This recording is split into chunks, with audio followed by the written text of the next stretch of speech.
अस्सलाम वालेकुम। आज हम जेके बोस क्लास 10th उर्दू का सेकंड चैप्टर जो है उसका पहला नोट नावल करते हैं। तो चलिए स्टार्ट करते हैं। नावल जो है ये एक इंग्लिश वर्ड है, अंग्रेज़ी लफ्ज़ है जिसके माने नए के हैं यानी न्यू। अंग्रेज़ी लफ्ज़ नावल के माने नए के हैं और अंग्रेज़ी में कहानी की इस किस्म को ये नाम इसलिए दिया गया कि इसका अंदाज़ दास्तान या किस्सा निगारी के मुकाबले में नया था। तो नावल जो है इसके माने नए के हैं, यानी कि एक इंग्लिश वर्ड है जिसका मीनिंग नया है, न्यू है। ठीक है, तो इस कहानी की इस किस्म को ये नाम क्यों दिया गया? क्योंकि इसका जो अंदाज़ था ये दास्तान के या किस्सा निगारी के मुकाबले में नया था, इसीलिए इसका नाम नावल पड़ा। दास्तान या किस्सा निगारी वो जो लंबी लंबी कहानियाँ होती थी, अगर आपने दास्तान का नोट पढ़ा है तो आपको याद होगा कि वो लंबी कहानियाँ जिसमें ख़यालों की दुनिया में ये इंसानों को ले जाती थी।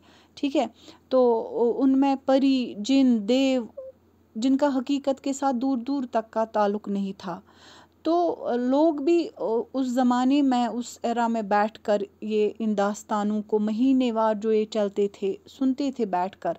लेकिन फिर जब 19th सेंचुरी के आखिर में नई तहज़ीब की शुरुआत हो गई, ठीक है, तो उसके साथ साथ दास्तान जो है उसका जो ज़वाल स्टार्ट हो गया, तो इसकी जगह एक नई सोच ने लिया। लोगों ने सोचा कि अब हमें इन ख़यालों की दुनिया से निकलकर हकीकत की ओर बढ़ना चाहिए।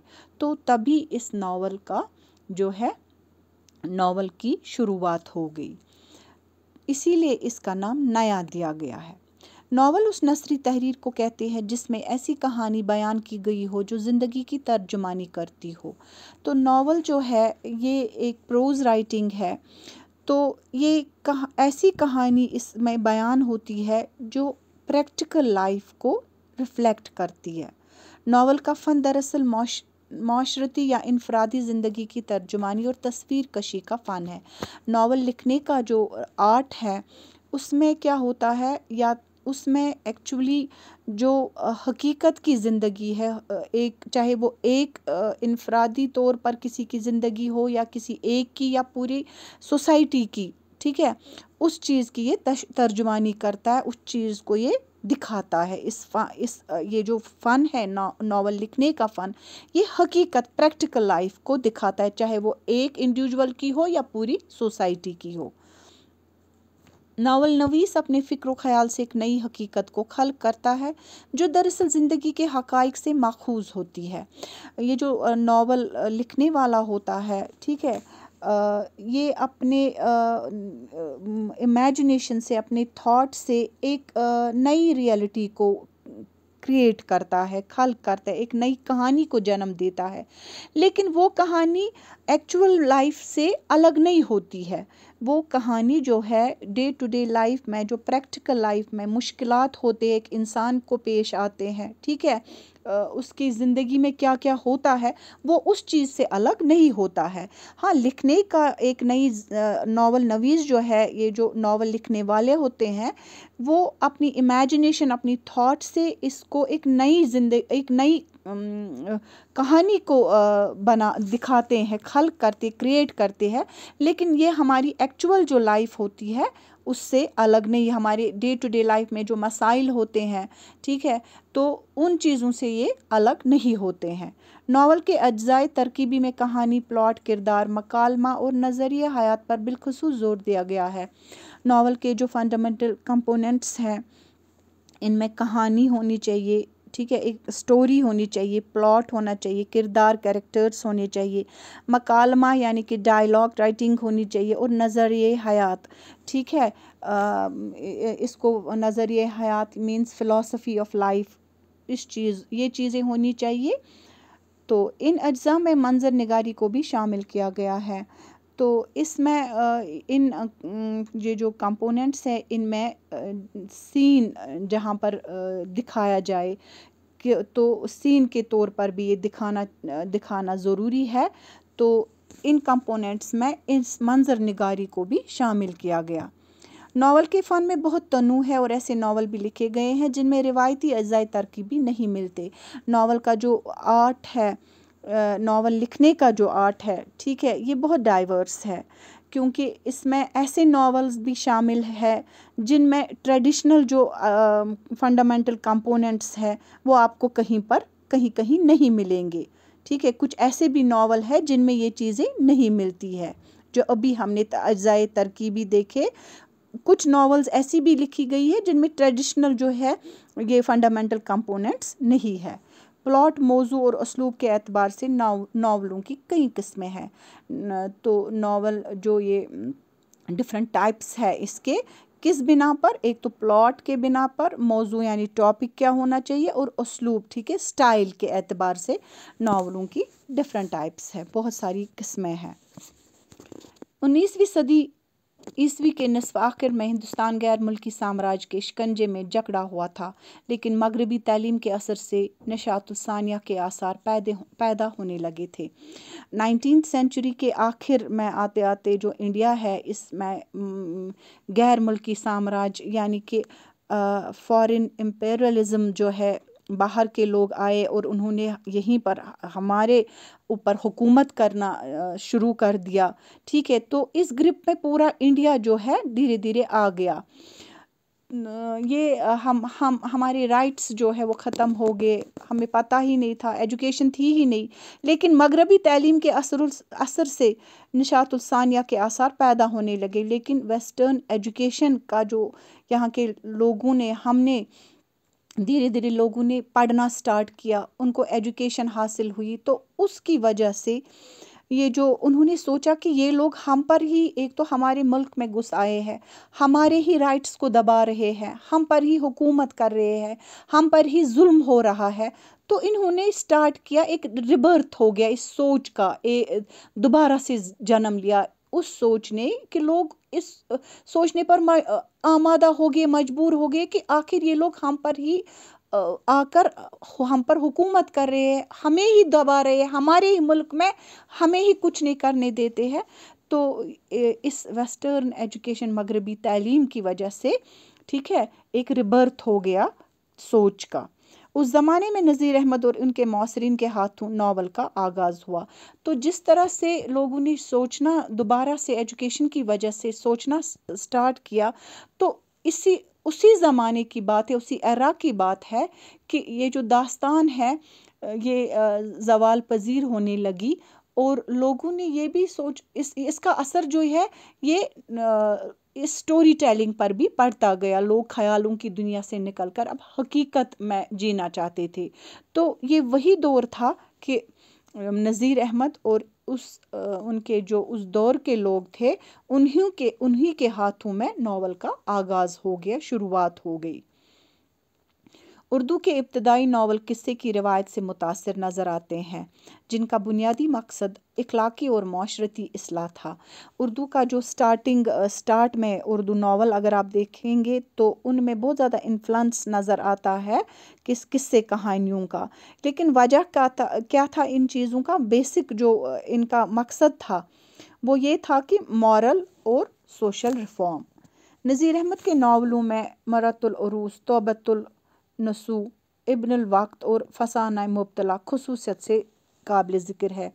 نذیر احمد کے جو ناول ہے، یہ سب ناولوں کے نام ہیں، یہ قابل ذکر ہے۔ ان کی ان تصانیف میں اس زمانے کے معاشرت کے زندہ مرکے ہیں۔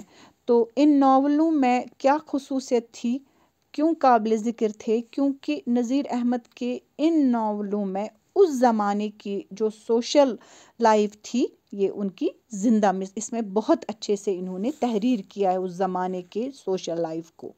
نذیر احمد کامیاب کہانی کار ہیں جن کی مکالمہ نگاری امتیازی شان رکھتی ہے۔ نذیر احمد جو ہے یہ ایک بہت کامیاب کہانی کار، کہانی لکھنے والے ہیں، جن کی ڈائلاگ رائٹنگ جو ہے ایک ڈسٹنکٹیو چارم تھا اس میں، ٹھیک ہے۔ رتن ناتھ سرشار نے यूं तो कई नावल लिखे, लेकिन जो शोहरत फसाने आज़ाद को हासिल हुई इनके किसी दूसरे नावल के हिस्से में नहीं आई। तो रतनाथ सरशार ने भी बहुत सारे नावल लिखे हैं, लेकिन जो फेम इनको फसाने आज़ाद को लिखकर हासिल हुई, इनके जो बाकी नावल्स थे इनके हिस्से में वो नहीं हुई। फसाने आज़ाद में उस ज़माने के लखनऊ की ज़वाल आमादा मुआशरत को पेश किया गया। तो फसाने आज़ाद को क्यों ये इतनी मशहूर हो गई ये नावल, क्योंकि उस ज़माने में जब लखनऊ का डाउनफॉल स्टार्ट हो गया, ठीक है, तो इन्होंने जो अपने नावल में जिसकी आखिरी चमक में बुरी कशिश थी, तो इन्होंने आखिरी जो ये नावल का जो आखिरी हिस्सा है उसमें दिखाया है, इन्होंने इसमें इस तरह से दिखाया है कि वो बहुत हार्ट ब्रेकिंग था कि किस तरह से लखनऊ में ज़वाल स्टार्ट हो गया, किस तरह से मॉरल डिके हो गया, इकोनॉमिक डिक्लाइन हो गया, कल्चरल डिक्लाइन हो गया, या पॉलिटिकल डिक्लाइन हो गया, ठीक है। इसी ये जो मगरबी तहज़ीब आ गई, ठीक है, तो ये सारा इन्होंने इस फसाना आज़ाद में दिखाया था। सरशार को मुख्तलिफ तबकों की ज़बान और रोज़मर्रा पर ज़बरदस्त कदरत हासिल थी और इनके अंदाज़ बयान में ज़राफ़त का अंसर भी नुमाया था। सरशार जो थे इन्होंने भी नावल लिखे हैं। इनकी तहरीरों में जो मुख्तलिफ तबकों की ज़बान, यानी कि डिफरेंट क्लास ऑफ लोग जो थे, ठीक है, सोशल क्लासेस जो थे, जैसे अशरफिया या नवाब, उनकी ज़बान किस तरह से वो महज़्ज़ब अंदाज में गुफ्तगू करते थे, बातचीत करते थे, अपनी तहरीरों में इन्होंने वो दिखाया है।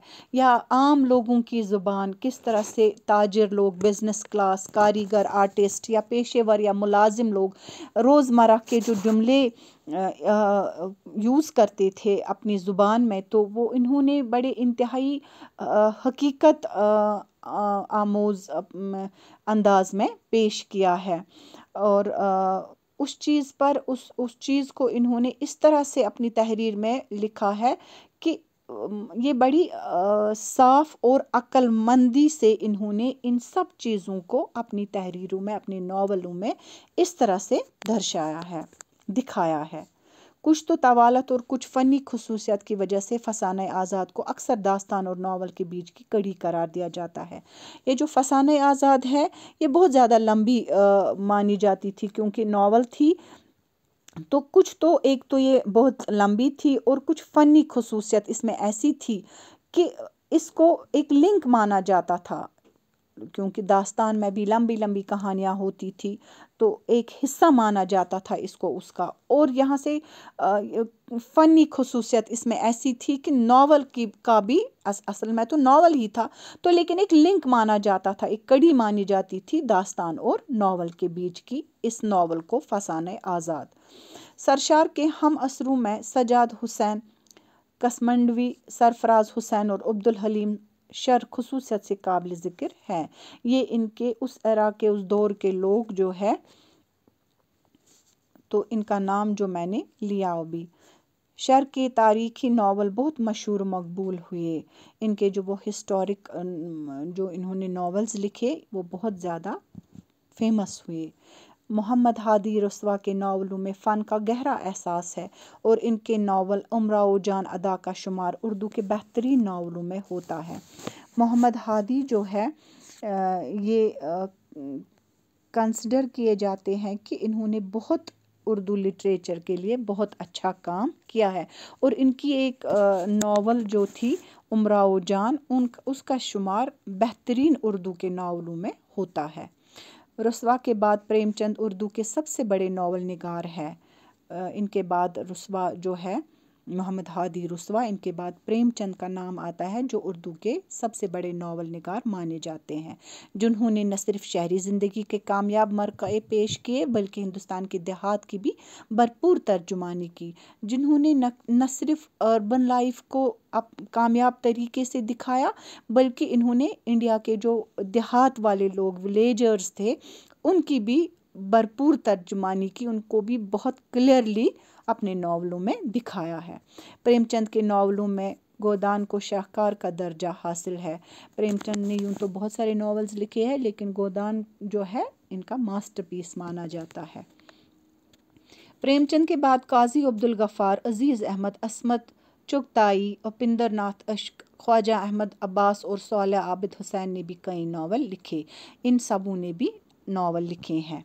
राजेंद्र सिंह बेदी के नावलेट एक चादर मैली सी को फ़नी एतबार से कद्र मंज़लत की निगाह से देखा जाता है।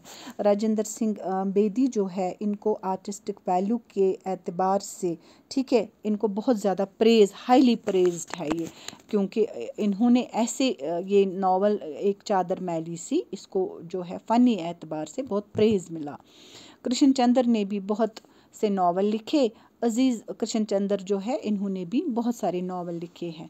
अज़ीज़ अहमद, खदीजा मस्तूर, कुर्रतुल ऐन हैदर, अब्दुल्ला हुसैन, काजी अब्दुल सत्तार और इंतज़ार हुसैन के नावल जदीद अहद की नुमाइंदगी करते हैं। इन सबों ने भी, ये जो नाम लिए मैंने, इन सबों ने भी नावल लिखे हैं, लेकिन ये किस चीज़ को दिखाते हैं? नए उर्दू के लिटरेचर में इन्होंने एक नए एरा, न्यू एरा को इन्होंने दिखाया है अपने नावलों में। तो यहाँ पर ये नोट ख़त्म होता है। अस्सलाम वालेकुम।